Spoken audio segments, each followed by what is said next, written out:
Hi y'all, it's time for an album review. Avenade. Avenade? It's a whimsical afterlife. Before I even begin to talk about this album, I need to kind of give you the rundown of everything that happened before listening to this album. And it's not a lot, but it's kind of a great reason why I am reviewing this album now. The usual Saturday for me is to go online and look up latest releases, as Friday is when everything is released, looking at releases that I might have missed or might have grazed over. And the website that I like to do that on, preferably, is Album of the Year. I go on Album of the Year because it's a great aggregator for albums and EPs and singles, just releases in general. It all comes together on one platform. There's a tab on Album of the Year, the front page of Album of the Year, and I happened to look at this tab at a specific time. It was at the time where this album received 25 user ratings, which means that it gets applicable to go on a chart list or any kind of list in general. So seeing this at number 1 on the users best, I was interested, but I wasn't all that invested, because I feel like Album of the Year has this ongoing trend of pushing indie artists or underground artists to the forefront that don't excite me all that much. For one, I wasn't the hugest fan of Glass Beach, the first Glass Beach album.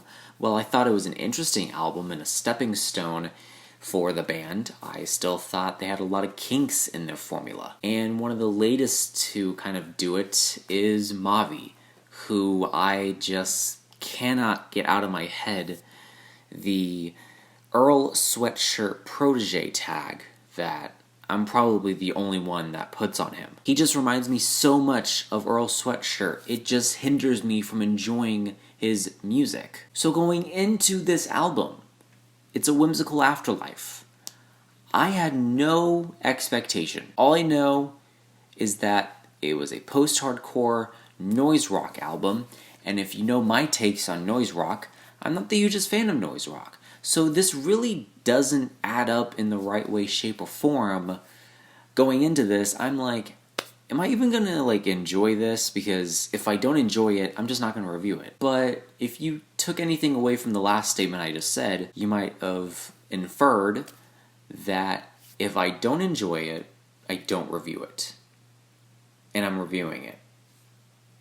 Think you can make the connection here. Yes, I enjoy this thing. I enjoy it a little more than I expected to, actually. And as a debut album, I actually thought the runtime of this was pretty ambitious. Not only was the runtime of this album ambitious, I also thought a lot of the stylistic choices taken on this album were also ambitious as well. The 17-minute track Over the Windbreak / Bloom is an ambitious undertaking. There are a lot of lengthy songs on this album too, songs that reach the 6-minute, 7-minute mark. But you have quicker, conciser cuts on this album as well. There are 3-minute songs mixed with some 4-minute songs, but that's also not the main reason that I'm reviewing this album. I mean, it definitely is one of the more key components of this review, but it's also because I found out after listening to this album that I was like, okay, this is impressive, this is really nice, but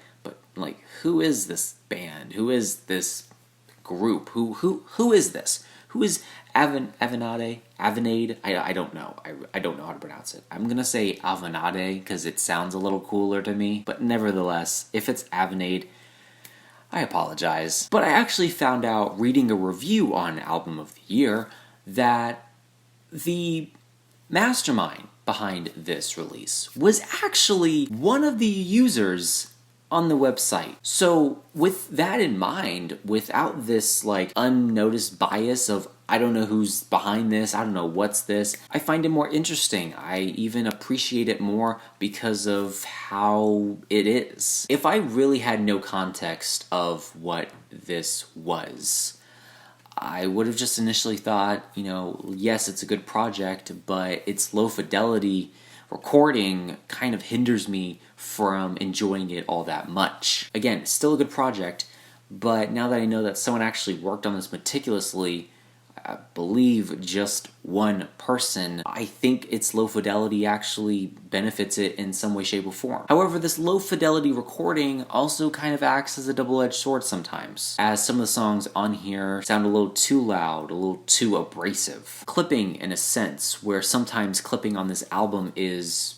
interesting, it's nice, and it's used effectively. Sometimes, like on the song Painfully Pleases, it just gets really loud, really distorted, really chaotic, and not the best way possible. Luckily, this is one of the shorter songs on the album. I don't have to listen to it as long as maybe some of my favorites on this thing, including Over the Windbreak, Bloom. I mean, damn, what can I say about this song? I mean, I can compare it to maybe Pink Floyd-ish, but even with this slight comparison, he still utilizes I'm forgetting his name.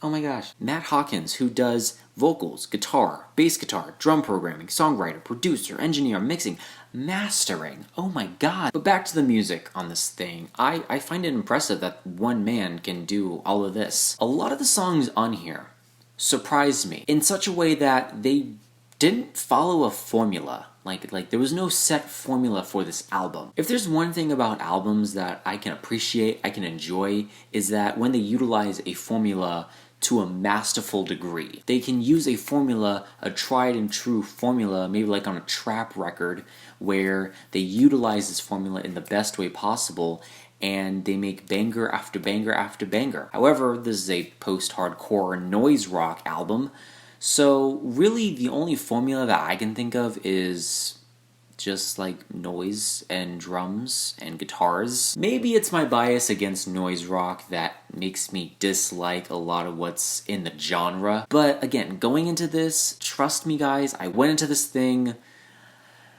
unbiased. I really tried, and man, was it a treat. It was a treat. Because I love how chaotic some of the sounds are on here. It's this organized chaos in a sense with low fidelity recording, like I said earlier, is a double-edged sword in this album. I think while it can be utilized to its maximum potential at some points on the song Dear Misery, or Skydiving in the City, or even on the 17-minute track, September Secrets as well, but I also think where the low fidelity recording comes at a cost for this album are the shorter tracks on this thing. Watch You Suffer As I Did, as well as Painfully Please. These tracks utilize noise, but in such a consolidated form that I feel like it's just this 3-minute noise track. Production aside, let's talk about the vocals and the lyricism on this thing. While I can't decipher a good chunk of what this album is saying, I took away themes of depression, suicidalness, nihilism. The themes on this album are dark, heavy, depressive, detrimental, and very, at points, thought-provoking. But a lot of the lyrics on here are very introspective, very profound. And he utilizes these vocals and these lyrics very well. Sometimes having these scream, shouting vocals that are just ringing in the background. They just have such an ominous and anxious feeling to them. It brings so much personality to tracks that have these screams on them. This is an epic album. It's a great album. It's definitely one worth listening to. However, the one thing I can criticize this album for, again, the low fidelity recording kind of acts as a double-edged sword here, but also sometimes these walls of sounds and the vocals and everything kind of gets jumbled together. I feel like it becomes a little cobbled together. Not rushed, but just mixed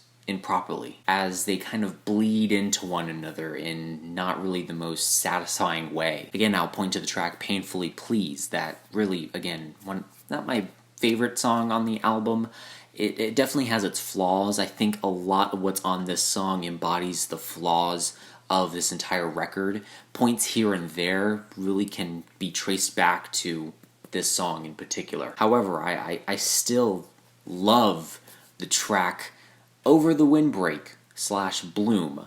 It's a fantastic, epic song that has this incremental build that leads to this grandiose crescendo. Oh my god, it's so fine. It's so dense, it's so dissonant, it's great. I also like the latter half of the song, Bloom, which is reminding me of something post-metal-ish. Something Death Heaven would do, also maybe Altars of Plague? But nevertheless, the comparisons on this album can be far-reaching. Whatever the comparisons are, I still find this album to be unique in its genre. Very interesting, highly thought-provoking, super dense, super dissonant, dark, disturbing at points, very ominous, anxious as well. A lot of what's on this album can be categorized under infernal. However I want to say what this album is. Sounds like I'm scaring you off, but trust me. If you like post-hardcore garage rock infused with noise rock, and even some shoegaze here, I get taste of My Bloody Valentine here and there, but that always comes with the territory of shoegaze because they like started the genre. Nevertheless, the comparisons I make to this album, I hope they interest you. I hope they pique your interest, because this is a great album. A great album with a lot of building walls of noise, a lot of utilized instrumentation, great vocals, the screams, the shouts, the anxiousness of this album is unmatched. And while I see this low fidelity recording again as a double-edged sword, I also think it's authentic. I think this is an authentic lo-fi recording. It's not some faux lo-fi that some artist would put out that are on a major record label. And I guess that's the ending remark of this album review.